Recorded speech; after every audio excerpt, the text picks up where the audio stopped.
At mapagpalang gabi po ang hatid sa atin ng Panginoon. Good evening. Maghintay ka, huwag mong pangunahan ang plano ng Diyos. Halina't ating himay-himayin ang storyang narinig natin sa unang pagbasa. Unang paghimay, nangako ang Diyos kay Abram ng mga anak o lipi. Ngunit sinubukan ni Sarai o Sara at Abram na tulungan ng Diyos sa pamamagitan ng paggamit kay Hagar na kanilang alipin. Mga kapatid, ito ay sumasalamin sa paulit-ulit na mensahe ng ating Biblia.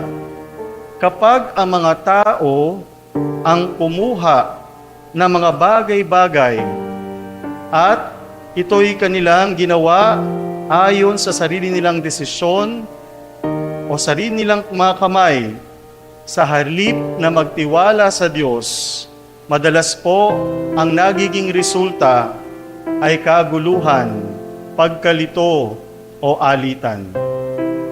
Sa ikalawang paghimay sa unang pagbasa, si Hagar po ay isang Egyptian na alipin at isang babae na walang kapangyarihan ay naging unang tao sa Biblia na direktang nakatagpo ng anghel ng Panginoon. Ito po ay nagpapatunay lamang o ipinapakita nito na ang Diyos ay nakikita at nagmamalasakit sa mga inaapi at nagdurusa, maging mga nasa labas ng linya ng tipan o pakikipagkasundo. Ipagpatuloy natin. Sa ikatlong paghimay sa unang pagbasa, naging anak ni Hagar si Ismael, na siyang naging ama ng isang dakilang bansa, habang si Isaac, nung magkalaon, ay siya namang sinilang ni Sarah. So imagine, nung nanguna sa pagdidesisyon si Abram at si Sarah. Nasabi nila, bakit hindi mo gamitin ang iyong alipin? Dahil gusto na nila. Pero hindi nila alam na may plano pala ang Diyos pagkalipas ng ilang panahon. At ang anak ni Sarah ay si Isaac. Ang talatang ito po ay nagmamarka ng simula at mahaba at madalas na mahirap na relasyon sa pagitan po ng dalawang lahi. Ano naman ang makukuha natin sa tatlong paghihimay natin sa storya ni Abram at ni Sarah sa kanilang alipin na si Hagar? Una, pinangalanan ni Hagar ang Diyos na El Roy, na ibig sabihin po, ang Diyos na nakakakita sa akin. Itinuturo nito na nakikita at pinahahalagahan ng Diyos ang bawat tao, lalo na po ang lahat ng mga tinatanggihan o ang mga inaalipusta. Pangalawang mensahe na ating makukuha, ang kawalan ng pasensya ni Sarah ay saan po humantong? Sa alitan. Nagbabala ito laban sa pagsisikap na ipilit ang pangako ng Diyos sa kanya o sa kanilang kaparaanan. Mga kapatid, ang tunay na pananampalataya ay nangangahulugan ng paghihintay ng oras ng Diyos, kahit tila ito ay naantala o tila parabang napakatagal. Ikatlong mensahe sa ating unang pagbasa, sa kabila ng magulong sitwasyon, ano pong ginawa ng Panginoon? Pinagpala pa rin ng Diyos sina Hagar at Ismael.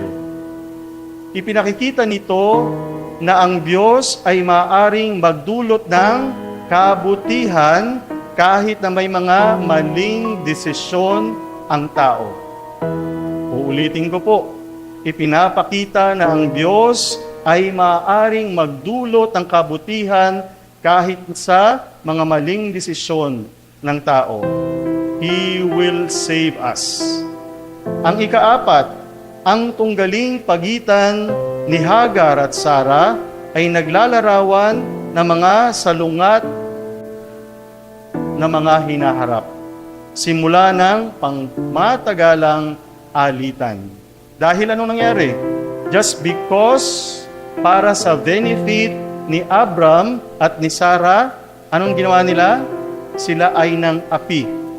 And therefore, kaya naman mga kapatid, ang ating pagnilayan, saan sa iyong buhay na masasabi mong minsan ay natukso ka na pangunahan ang desisyon ng Diyos sa buhay mo? Sa halip na magtiwala ka sa walang hanggang pagmamahal at kapangyarihan ng Diyos, at ang tanong, para saan ang iyong pagdidesisyon? Pagtitiwala sa Diyos o personal nating desisyon? Mga kapatid, sa Ebanghelyo natin ngayon, malinaw ang babala ni Jesus para sa ating lahat. Hindi ang lahat ng tumatawag sa akin ng Panginoon, Panginoon ay makakapasok sa kaharian ng langit, kundi ang sumusunod sa kalooban ng aking Ama. Mga kapatid, gaya ng mga narinig nating mga babala ng ilang araw na, hindi sapat ang panglabas na pananampalataya.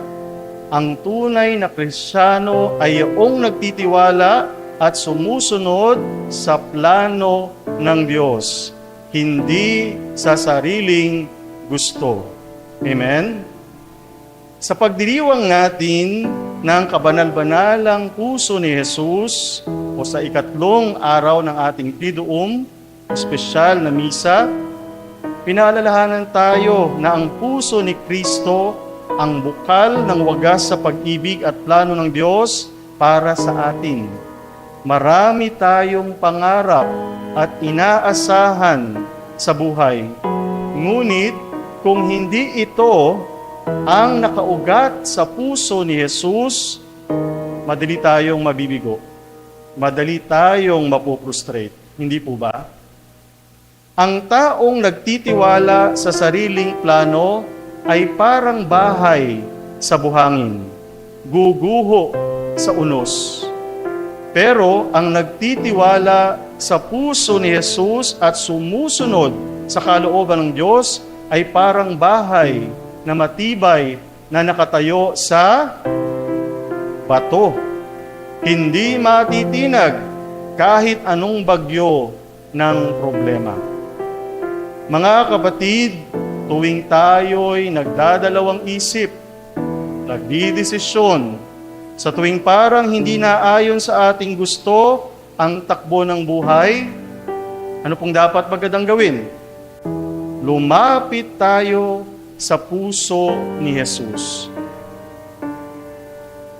Sa kanyang puso may kapayapaan. Sa kanyang puso tayo lagi ay panatag.